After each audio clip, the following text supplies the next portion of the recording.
After the failure of Gaga's third album, 2013's Artpop, to live up to expectations, critics of the superstar were quick to write her off and declare her career over.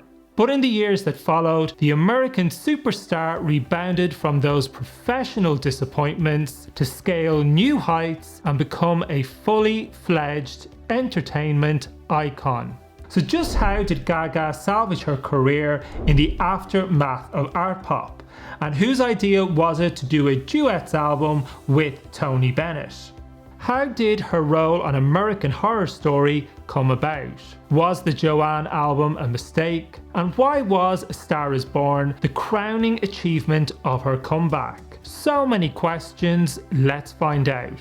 2013 really was Gaga's annus horribilis. Think I said that right. There'd been such a long build up to Artpop and so much hype surrounding it. Things got off to a bad start when lead single Applause ended up being released the exact same week as Katy Perry's comeback song Roar. Although Applause was a significant hit, it was beaten by Roar in the chart battle in both the UK and US. And this defeat meant there was a negative tone around the project right from the start. Whilst Artpop debuted at #1 all over the world, its failure to match the sales of Gaga's previous efforts was quickly noted by critics, who wasted no time in labelling it a flop. Gaga split with her manager Troy Carter a week before the album's release, and the video for her second single with R. Kelly, directed by Terry Richardson, was pulled before it could even be aired. Clearly Gaga was struggling at the time because her judgment was severely impaired. What on earth was she thinking collaborating with R. Kelly? Yes, this was before the Mute R. Kelly movement and the Surviving R. Kelly documentary, but rumours of inappropriate behaviour had dogged him for years at that point, and he had already been arrested on numerous occasions for sex crimes. We all do stupid things, but what the hell was Gaga thinking? And it's such a shame because it really is a great song. And the final nail in the Artpop coffin was the third single, GUY, which in my humble opinion is a perfectly good song. But I'll never know why it was chosen as a single. Surely Gypsy or Sex Dreams were more obvious choices. But anyway, back to GUY. Gaga went all out with the video, which she directed herself, throwing pretty much everything except the kitchen sink at it. In fairness, it was a pretty spectacular promo, which garnered lots of interest online. But unfortunately, not even a good song and video could reverse Artpop's fortunes. GUY underperformed all around the world, and Artpop's campaign was brought to an end. Needless to say, it must have been quite a blow for the singer-songwriter. Sometimes I think there really wasn't anything Gaga could have done to rescue Artpop. The American superstar and her team were constantly trying to up the ante with new brand partnerships and novel ideas to launch the record. And maybe it all became overkill. She'd been overexposed for years at that point, and in some ways there needed to be a cooling period in her career. She had been so huge, it was almost inevitable there would be some sort of a backlash. In an interview with Harper's Bazaar from early 2014, Gaga talked about the struggles she had been facing at the time and alluded to the split with her manager a few months earlier. I went through a rough time last year. I felt very taken advantage of by people I trusted. I asked my mother, I worked so hard, I never stop. Why was this person willing to hurt me to help themselves? Why is money more important than me? Sometimes I get this gut feeling about people. I wish that I'd listened to that feeling instead of waiting for the truth to rear its ugly head. Sometimes I'm too loyal. I'm not loyal enough to myself. I became very depressed at the end of 2013. I was exhausted fighting people off. I was angry, cynical, and had this deep sadness like an anchor dragging everywhere I go. But January 1st, I woke up, started crying again. I really felt like I was dying. My light completely went out.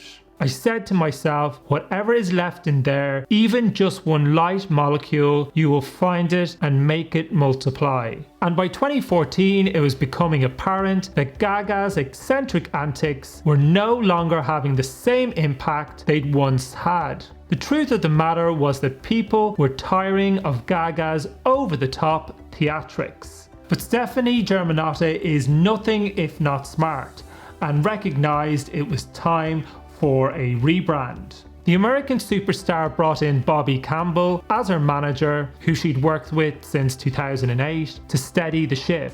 In an interview with Billboard from 2015, Bobby talked about the plans he had for working with Gaga when he took over. You've seen the articles. She was eccentric to artsy. People were judging her unfairly. So I wanted to press the reset button and remind them that whatever their perceptions, she's an incredibly talented musician, performer, and songwriter. I could make a really long, detailed account about the story of Artpop, but that's not really what this video is about. So let's move on.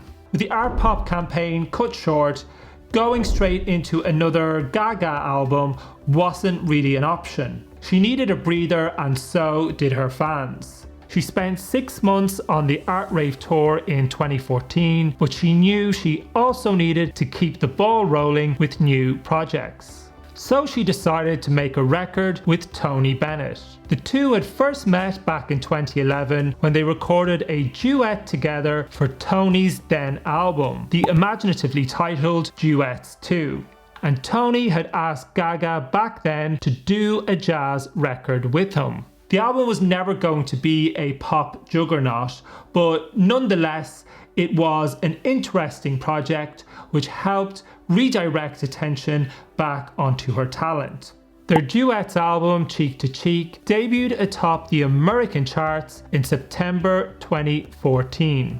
Whilst the move to do the record with Tony might have looked strategic to the casual observer, I'm sure it came from a much more organic place for Gaga, and it was probably liberating for her to be freed from the strictures of heavily produced pop for a while.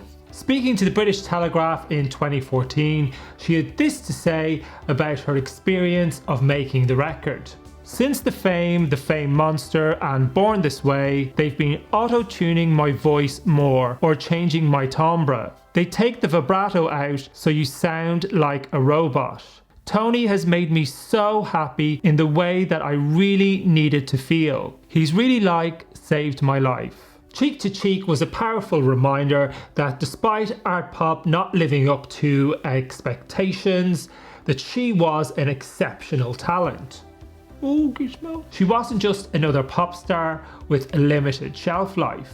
Aligning herself with such a music legend, especially at that juncture in her career, sent a clear message to her detractors. Gaga was here to stay. And in early 2015, Cheek to Cheek won the Grammy for Best Traditional Pop Vocal Album. The superstar's career was already recovering, and Gaga's comeback plans stepped up a gear in early 2015 when she was invited to perform a Sound of Music medley at that year's Oscars.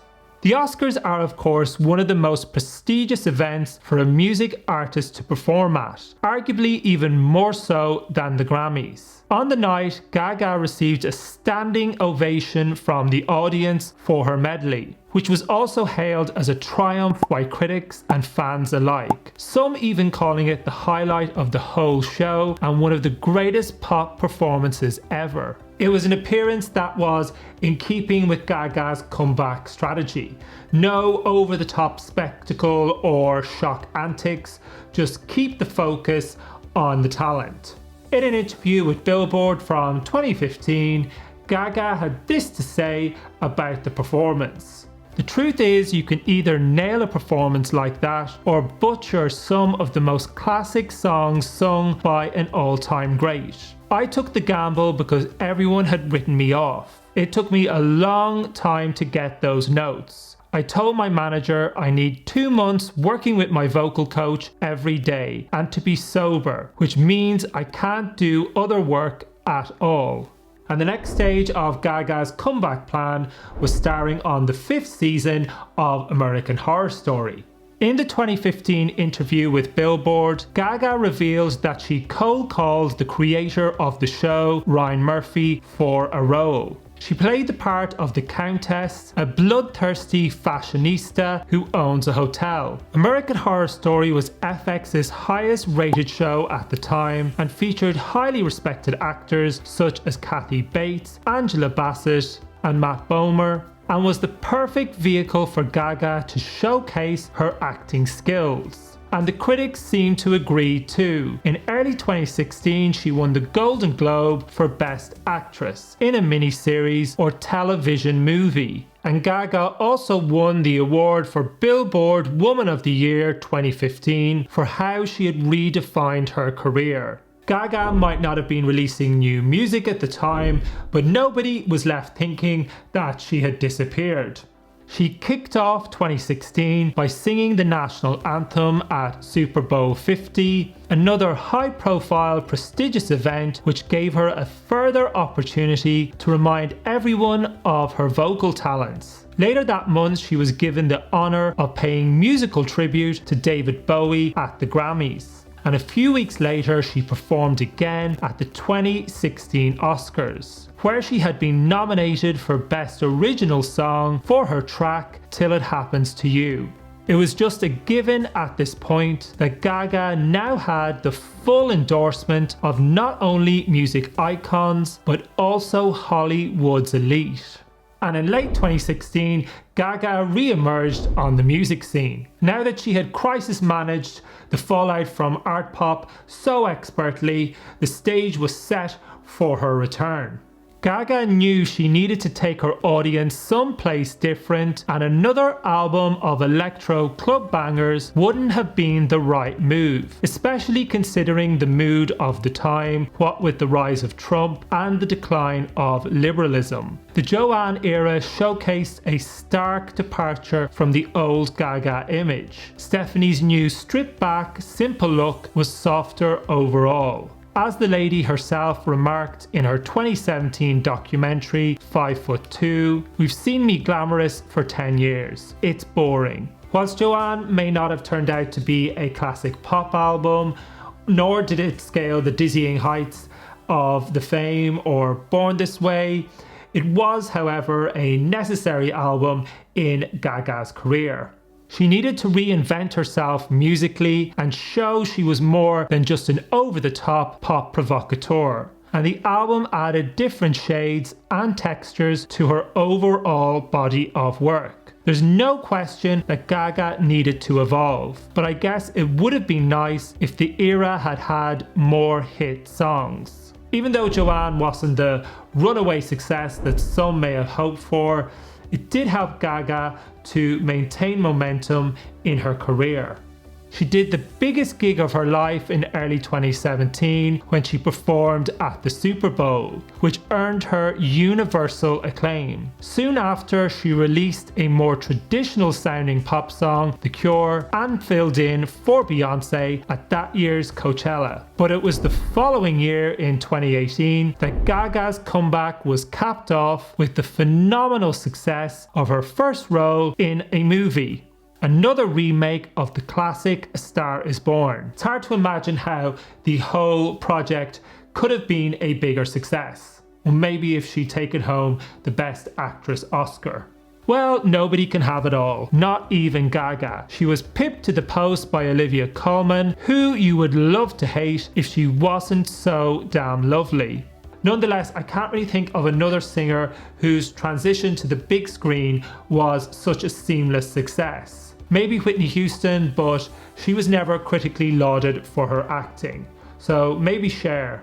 The movie's accompanying soundtrack was an international smash, reaching #1 in the UK and US and selling approximately 6 million units, which was made up of physical units and streaming equivalents. The movie's theme song, Shallow, reached #1 in the UK and US, making it Gaga's first #1 song in those countries in many years. The movie received 8 Oscar nominations, and the soundtrack won 4 Grammys out of 7 nominations. And Shallow also won the Oscar for Best Original Song. For her acting and musical work on the movie, Gaga became the first woman in history to win an Academy Award, a Grammy, a BAFTA, and a Golden Globe in one single year.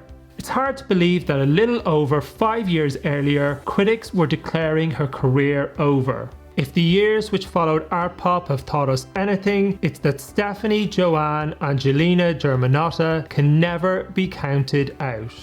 Its failure to match the efforts of Gaga's match the sales. Oh! The album was never going to be a pop juggernaut, but nonetheless, it. Oh, Jesus! With Artpop, with Gaga's comeback plan, no shock tactics of the Fame or Born This Way. It did. Lady Gaga emerged on the music scene in 2008, and within a few short years, she'd become one of the most iconic pop stars of all time. If you would like to learn more about the Fame and Fame Monster eras, click on this playlist. And if you got value from this video, don't forget to like and subscribe. Thanks for watching.